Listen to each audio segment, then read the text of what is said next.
mokolo ya suka tolakanaki na yo nake Paris na kozonga mpo nazonga kokamata yo mpo tosala mobembo nalakaki yo nsima na ngai banguna bakosi yo teka voiture Pablo ndimeli bango binemi na bandoki bapesi yo toliluka ya yo la vie.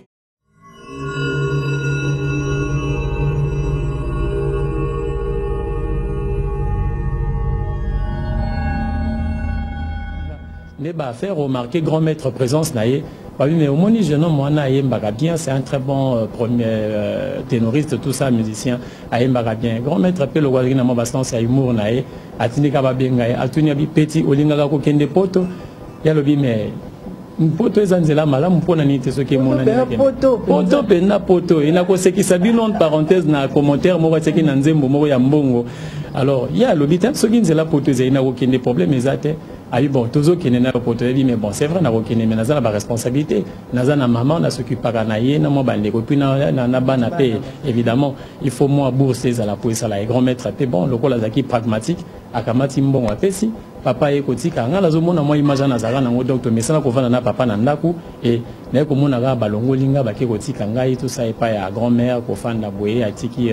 mbongo tout ça pour bakende voyage wana et ndebwe bakendeki alors na ko benda moi mato ya batuma muke soki bayoki nzembo ya mbongo malamu parce que œuvre ya liboso papa interpréta ki tango koti oke jazz babetaki na studio eza mbongo ya papa na biso Simaro Lutumba et soki bayoki avant c'est Benebeta. Alors, Bakasaka commentaire, moi, ce sont les seigneurs en direct de Miguel.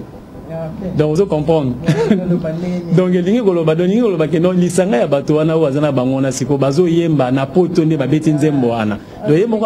déjà. C'est ça. Mais la reste,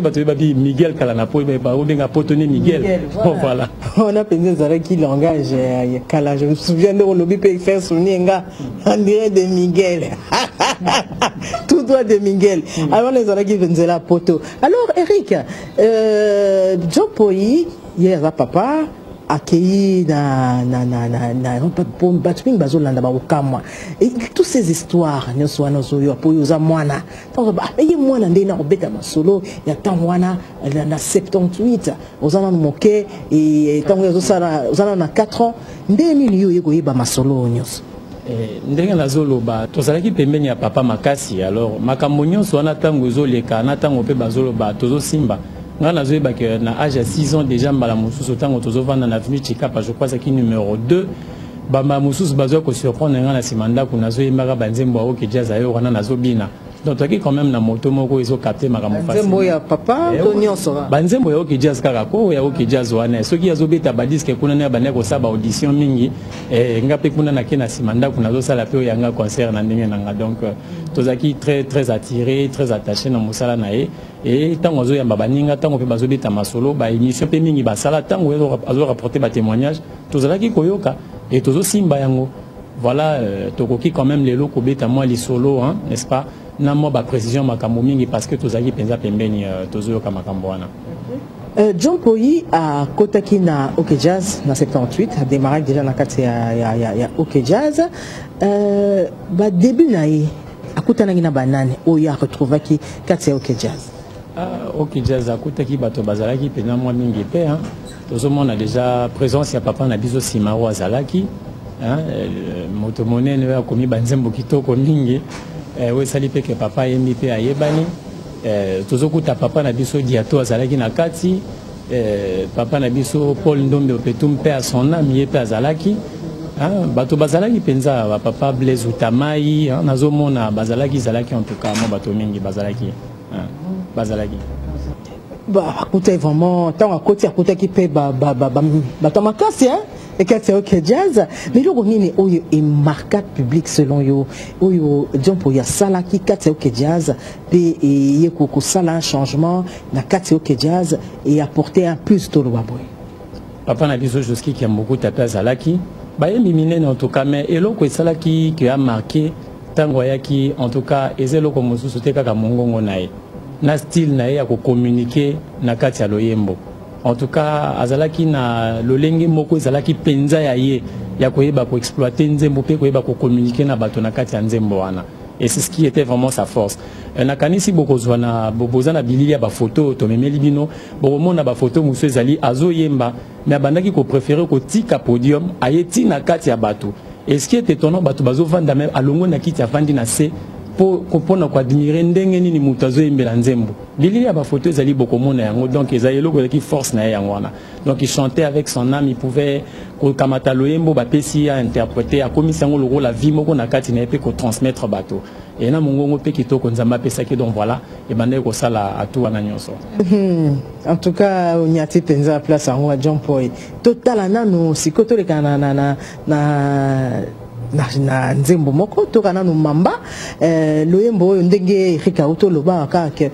eza composition na été soki ba pesier ndenge azoko rendre ngo ndenge azoko yembela ngo ndenge azoko tiana pilipili na mungwa na bamba makambu nyose balani esali kitoko po epesa biso esengo. Alors toza ko koba na lisolo na biso ya John Poi pour lolo na peut-être to beta lisolo penza ya John Poi et lelo toza ko sola mingi penza na mwana ne liboso Erika Impoi ye ako bete la biso masolo ya John Poi to lo bani sikoyo yo penza sikoyo ozo sala nini ngabe na landika kanzela ya lokolo atata ya musique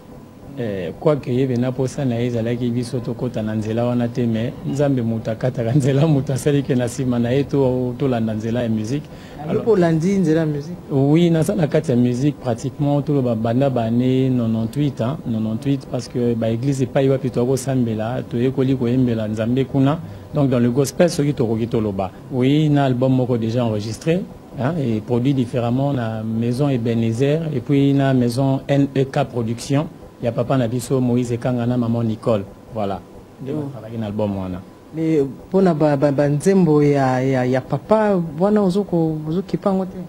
te bon nazalaki ko kipete tozalaki nde ko tala dans quelle mesure ko sala likambo wana po moto mosu pas satuni biso parce que moni eloko biso to koko boya nini olanda nzela ya musique na kati ya groupe moko polo bia ko suka ne bande ko na biso musu to somone bele basuka ki mwana artiste tel à côté na groupe moko aya côté ya bandi boye carrière ke musika te akatani puis bon azo se retrouver te mais bon à partir ya Franco Immortel ne e bendi biso makasi po to akina likanisa papa pe la kanisi bozana ba bilili yango oyo to interpréter ki hommage à Luambo Nzembo papa yembela ki Franco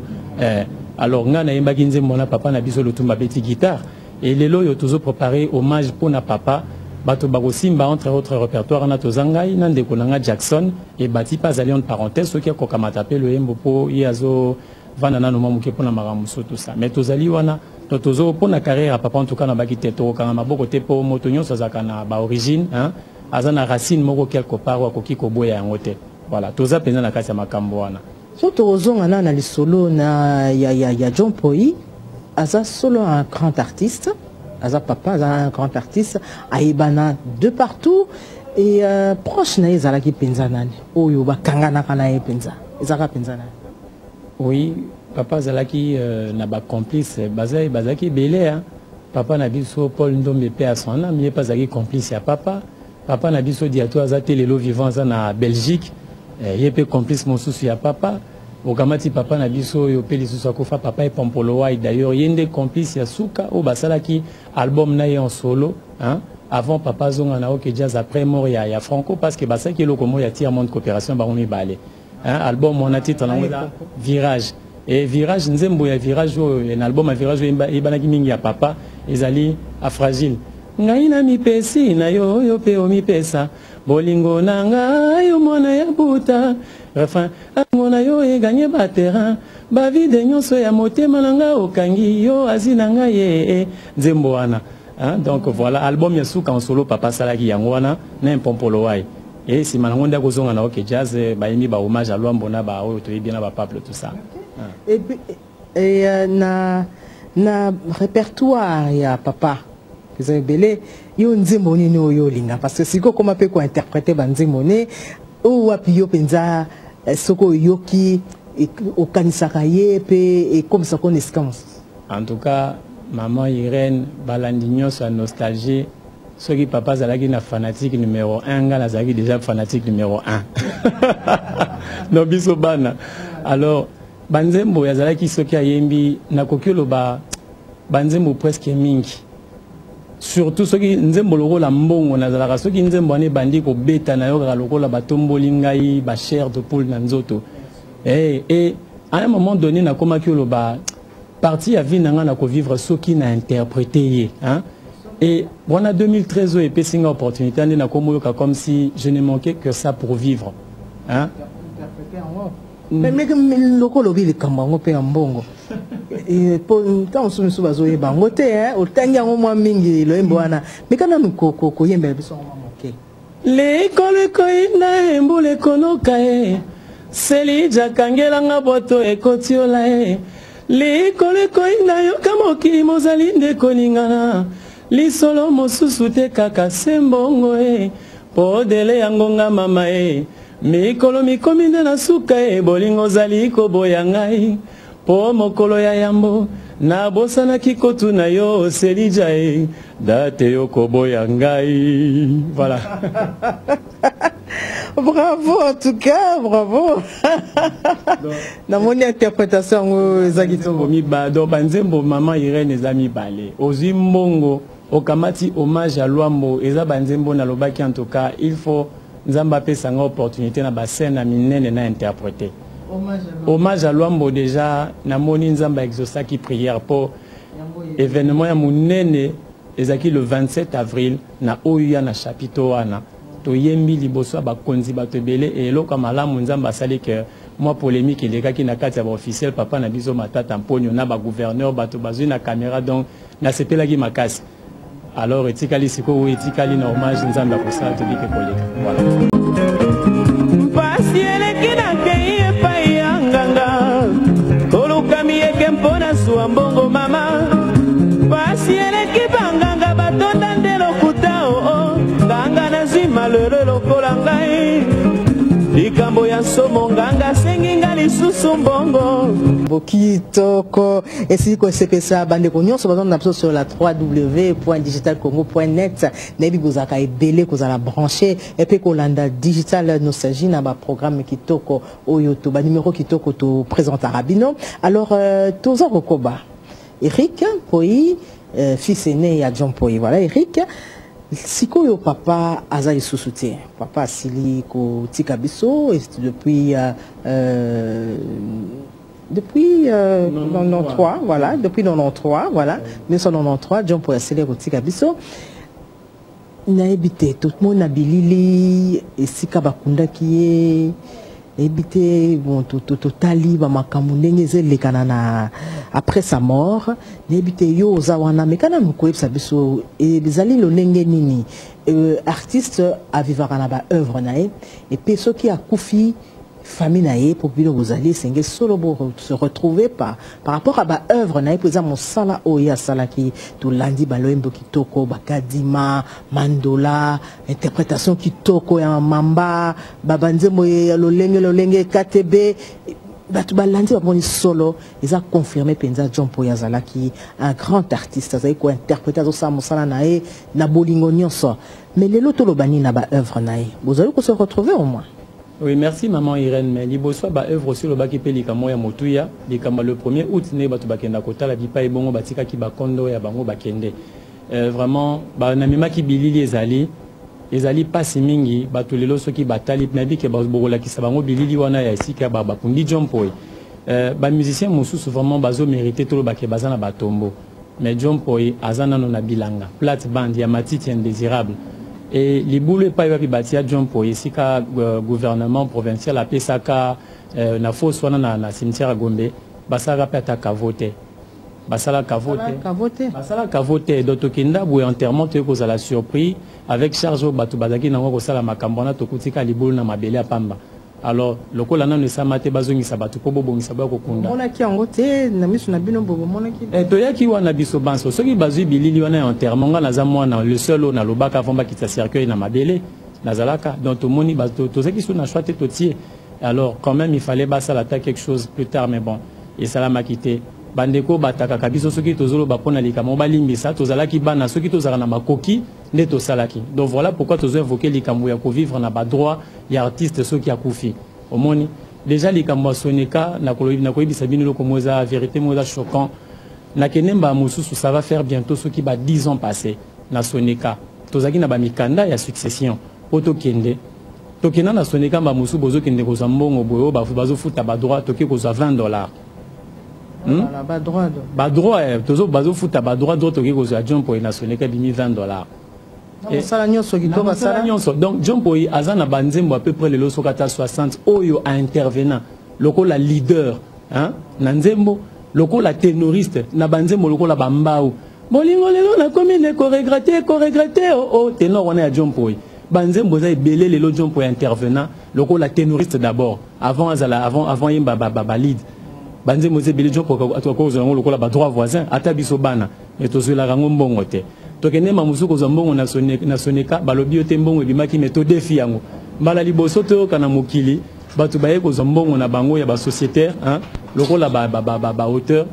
to ye kokuta balobi ba défi mbongo ba défi mbongo ko tozolo bango pas plus tard que kalamingi était na sokoda tozalaki to rétrocédaki information wana to lobi yango pona ba femo we salamaki omoni alors sokoda ye baye ko yebisa biso mbalo ke non bango bako respecter ba paiement na balobi na biso ke bako futa ba droit voisin bako futa nyonso o esengeli mais toyeki lisusu pasi na motema parce que sango moko su toye koyoka na sokoda o to sepelité quelque part biso bana ba artiste ezali nini babandi ko pe bango lisusu koloba lokola ka soneka zalaki oloba o te tolingi to futa mais babengela biso nanu bato yo bayebanaki mingi hein pour te foutre mbongo or ezalaka bongo te bon d'accord ceux qui bako foutre lelo admettons ba foutre papa Simaro ba droit d'auteur mais banzembo boni ya papa Simaro John pour intervenir faut ba foutre lokola ba droit voisin tozwa ceux qui tozaki kozwa ngone lelo to ça quelque chose pour na John Poy mais tozwa kangote biso bana totikala en débandade en ce moment là gouvernement et république du Zaïre sungaka biso écoute chapona ba konzina biso pour bazaka toujours na motema malamu ti lelo tozomona boni bazo assister ba famille mais likambo pas ces ali tango bakonzi bazo kanisa ko assister ba famille soki komeli maboko ya bato ya famille bango moko te e komi na maboko ya bato ezo sala détourner na sokoda tozo zwate soki pe balingi basesa biso e komi na maboko ya bato tozo zwate siko to bazo défend to kosuka bi mama donc même sort na biso pe na sokoda tozo mona lokole ko sala hypothéquer donc déjà compliqué vraiment ça passe ya Eric bino bozabana n'habité mais John Poy a passé un moment belé quand même quand il y a orchestre moro munene mboka le tout puissant que jazz et boza pena ba papa misuso bazakuna onano batiki bisote au bazali n'habité est-ce que effort moko ezalité bo les kanaté peut-être pour na puina par rapport à puina bango bokoki peut-être ko sungabino. Merci maman mais libosona ya nolala motunana nalingi na rappeler maloba oyo na bité soki bokoye balisusu o bayimbisaka John Poy bande kona baninga bazobo mengo baboy kosalisa ngai na beti ba porte Kinshasa mobimba baboy kosalisa ngai mama o mokolo na ko kufaye barishe boko monana donc nalingi na loba lokola maloba nzembo ne komeli biso ko la prophétie lelo donc bande ko bazozo ya bango ya kotiana libenga pe na libumu mais lelo bande ko bazangi makokia kosalisa John Poy tobandi ba démarche pour natine à papa depuis après makambo ya franco imo tobandi kutu avant tant automoni mortel les autres percées tobite totika pour ko interférer mais juste après tobandi ko beta ba porte na batata nyonso na obaza vivant moto moko te ko pesa biso maboko na nzela na ko cité moto moko te or baza wana ba yebi tozana ba lettre ba accuser réception ba mingi bazali atomemela ki me motaningani te boke pa ba mususu to sengata aide d'assistance okuti déjà ba maître na ba lobi lelo patron lo bien koyambate wana ba maître bakangi bino nzela ye moko pe azomona ke no batona ba yako lukanga na sina mona ka bango to sala ko boni makanisi na biso lelo to komeli kaka ba autorité to senga na bango tango ba kolanda message na biso to kopesa pe numéro ba koka kotala biso ba senga biso moko to mona bango ba bengisa biso e kosalisa biso mingi parce que bisika nyonso na to comprendre que artiste nyonso lelo azoluka pona libenga na ye pona libungu na ye tozana choite maman. En tout cas, vraiment, ils allaient participer Mawamingi, il s'agit là d'un grand artiste musicien. Oyo Siliko Sepelisa, ça là, bon moment, il y a Batou et Lilo, assez artistique abisso, mais tout ça, tout ça, songer en côté. Mais tant que tout ça, au Monaka, n'engue se passer, et ça, car so mota Koufi, Koloana, Karande, bambongo eza kobima ba cercueil ya malunga matanga penza ya kafu kafu, mais après et plus rien. Et puis bon œuvre naie parce que kufi a tiki famille et loko mo rezo salimati eza pasi mingi et eza mawa mingi. Alors toko yoka loembo mosusu cette fois-ci toka nanu hommage à Luambo Makiadi, loembo oyo Jompo ya sila ko sala justement pour na rendre hommage na Luambo Makiadi boyebi ki yepe asila ko tika biso et à ce moment en tant que moi nanae parce que zaki pe préféré ya grand maître Luambo Makiadi c'est pe la ki ningi nanu pe ko interpréter composer qui en tout cas, là, co-compositeur, il y a hommage à Luambo Makiadi. Alors, tout le canal, tout le lenge ni nisko Jompo ya bandaki solo okulela grand maître Luambo Makiadi.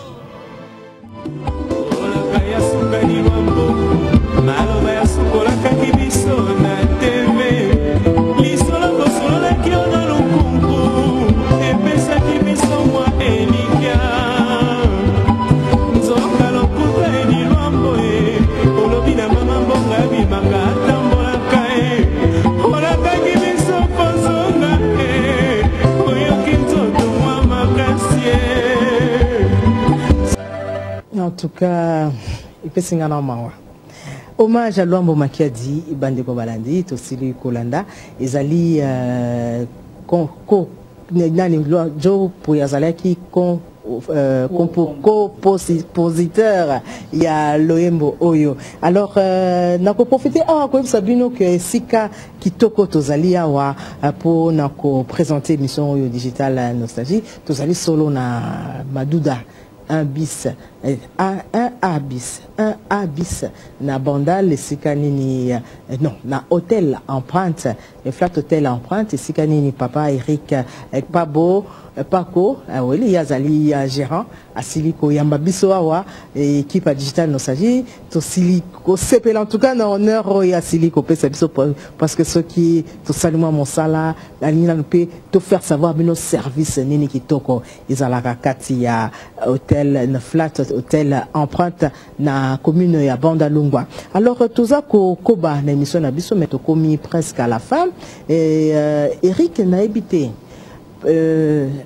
Papa Jompoyi a fait aussi Gabiso de 19 septembre 1993 et bientôt donc en ça 20 ans déjà. Vous organisez dans l'occasion alors.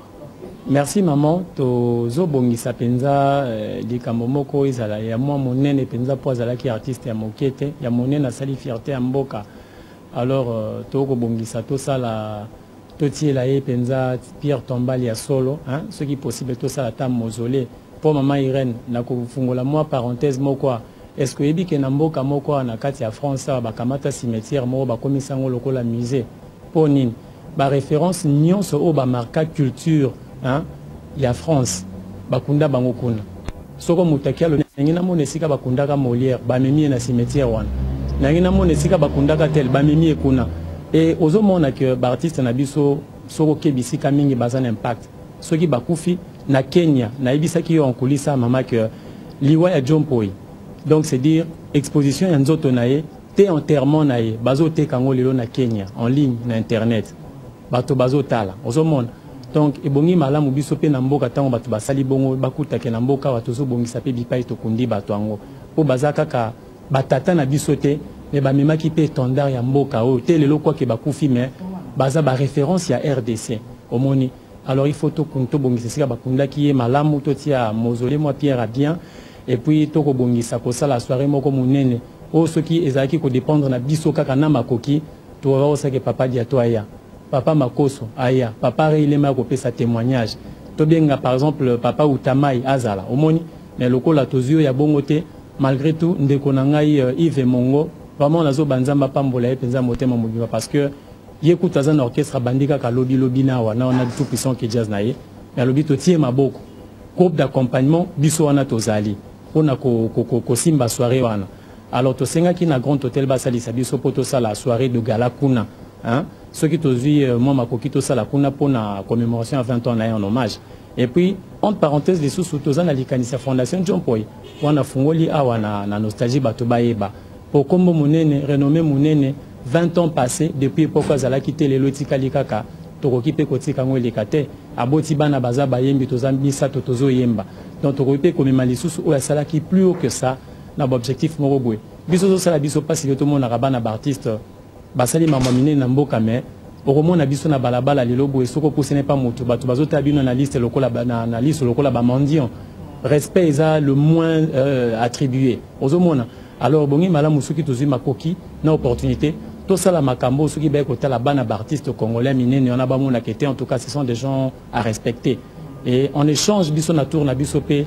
to sunga hein bana artiste pourquoi pas ya Congo ba kozala na des faveurs pourquoi pas même ya bamboka mususu ça fera toujours la fierté de notre ya mboka na biso omoni ndeti na tokanisa ki un jour to mettre sur pied fondation ana tozana mikanda nyoso to ko bongisa mamu contacter batonyo soana bon toza toujours na kati ya ba démarche maman Irène ndenge nazo ba boye mona liboso na kumbi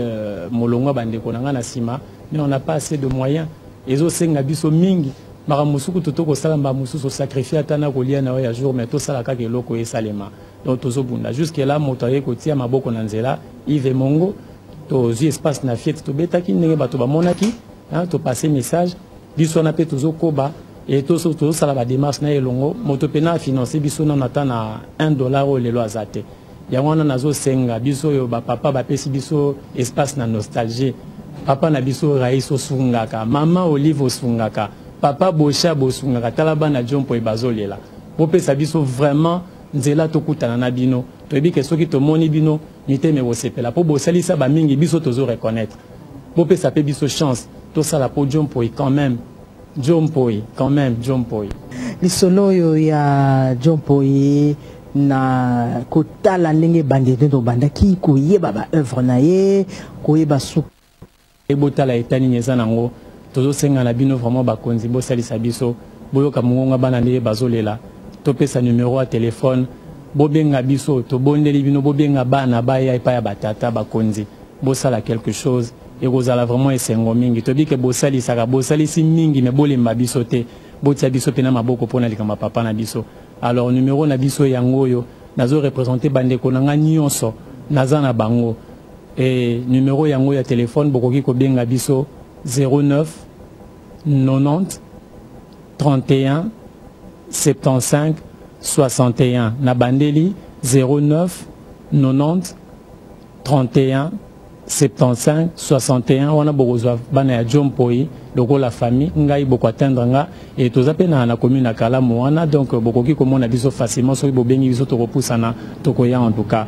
cas merci mingi Eric ezali passé mingi na le message est passé na banzete ba fan no balandi balandi biso solo bazali touché surtout ko tala pour te bandit penza nostalgie en to l'amour si pe ba souvenir te revivre la belle époque te monina no papa oya sepeli sakibiso oya bini sakibiso ba rumba ndenge na ndenge ba loyemba kitoko a interpréter banzemba kitoko mais sikanini yazali alors soki to sepela na motoyo soki to sepela na mosala na e alors to kanisa pena no pe ko bongisa sika azaleli parce que na ba image moni azaki mobali kitoko alingi lo lendo alingi fier nzoto na ye kolata na ye ndenge na ye aza mutu mo avec solo komilinga pesa olinga mosala na ye alors solo ou azali touché à meka penza ko sala geste moko message est passé numéro ezali pour meka ko atteindre la famille Jompoi pour la leloto sukia wa mena ko si sa beauté sans pour autant ko saluer ba maman na biso ba papa na biso bazolanda biso depuis le Katanga kuna na ko kanisa maman na biso Adrienne Kabwe azolanda biso depuis le quartier Révolution mbotemi la peine à maman Marceline Kabwa depuis Njili bande ko balandi to komi solo na suka émission ya biso lelo toko kabwana boete lokola tozo lobela le solo ya Jompoi to ebi to moni penza asala mosala kitoko alors poto kabwana donc proposer bino Pablo to ka ndenge nini penza ayemba ayemba po ezaki mosala mipesa penza na mosala wana tant ba proposa qui est asala loyembo oyo amipesa ki penza lokola ye azaki na azaki penza na mayele na bwanya po na mosala bolingo po na mosala na ye aranda ngo penza kitoko. Alors to kabana boete to koyoka Pablo mais po na ngai na pesibino mbote mingi botikala malamu na remercier équipe technique ya lelo et rediffusion na biso toko Landango le mercredi à 1h15. Botika la malamu boboteza la kati ya mabota na bio. Boto mobimba na loti na ndoto moibi akotelinga na ndako e tomwetana na yambi telefone Kinshasa bazali nde kobenga e